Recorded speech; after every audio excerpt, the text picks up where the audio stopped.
नमस्कार, मैं Amit and welcome to handmade by Amit. मैंने थोड़ा सा पहले आपको कुछ दिखा दिया है कि प्रोसेस क्या था और अब तक जो बोल है मैं उसे दिखाता हूँ। जो डिगिंग मैंने कर लिया है यहाँ पर करीबन 5 इंचेस तक मैंने डिगिंग किया है। मैंने क्यों इस वीडियो को यहाँ पर स्पेसिफिकली रोका है या मैं दिखाने की कोशिश कर रहा हूँ, वो ये है कि इसमें आप क्लियरली देख सकते हैं कि काफ़ी सारा there is a lot of tool marks out here. तो ये जो टूल मार्क्स है ये टूल से ही रेक्टिफाई हो जाएगा।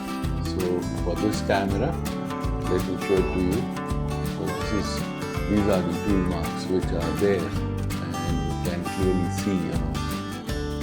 So what I want to show it to you is you can see, you know, ये जो कॉलर है इस कॉलर के ऊपर में यहाँ पर ये कटिंग व्हील आपको दिख रहा है। तो मैंने इतना निकाल के इस कटिंग व्हील को रखा हुआ है और जिससे कि मैं जो एंडुलेशंस हैं या जो टूल मार्क्स है वो टूल मार्क्स मैं इसी से निकाल लूँगा।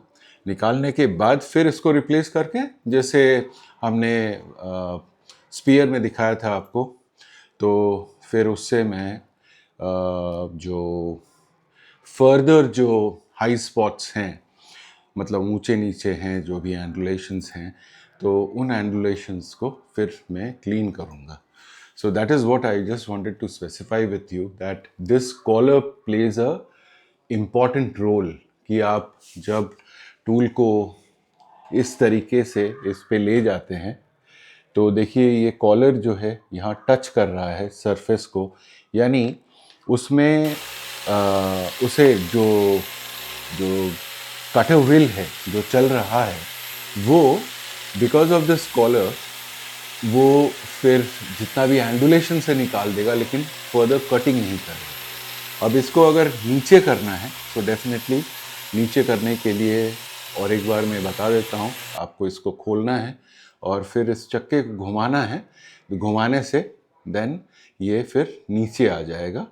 सो लाइक सो, ये देखिए नीचे आ रहा है। सो ये नीचे आ जाएगा and I don't want to disturb much as far as my adjustments are concerned. Keeping it like this, I will close it down so that मेरा जो कॉलर और जो एडजस्टमेंट अभी किया हुआ है तो वो फिर यहाँ पर काम करे। So that is how you know you have to go about with. You have to do the adjustments as far as your cutting wheel is concerned. Similarly, when you are actually sanding, जब आप sanding कर रहे हैं तो sanding में भी ये applicable होगा कि आप कितना गहरा सैंडिंग कर रहे हैं। बिकॉज सैंडिंग में सोचिए इसमें मैं 40 ग्रेड से शुरू करूँगा और फिर धीरे धीरे आगे बढ़। One more thing which I would like to tell you is, इसमें जैसे मैंने अभी डिग इन करना चालू किया है, मतलब मैं अभी बोल का शेप यहाँ पर डाल रहा हूँ, उसके बाद फिर शुरू करूँगा उल्टा करके to give the shape of the bottom. First you do the inside, then you do the outside. So that is what you have to keep in mind. कभी आप outside नहीं कर लीजिएगा क्योंकि फिर आप जब बैठाने जाइएगा किसी सरफेस के ऊपर में अगर outside आप कर लेते हैं तो वो डगमगाएगा और वो सही तरीके से होगा नहीं। So पहले आपको inside करना है, always do the inside first and then go for the outside profile. So that is what I wanted to highlight. So keep watching. इसको कंप्लीट करते हैं। कंप्लीट करने के बाद जब इसका फिनिशिंग करेंगे और किस तरह हम इसको फूड से फिनिश करते हैं, ये जो वाइट टीक है या देवधर जो है, इसको जब फिनिश करके आपको फिर मिलेंगे और आपको फिनिश प्रोडक्ट दिखाएंगे as to how it looks. Till such time enjoy the video.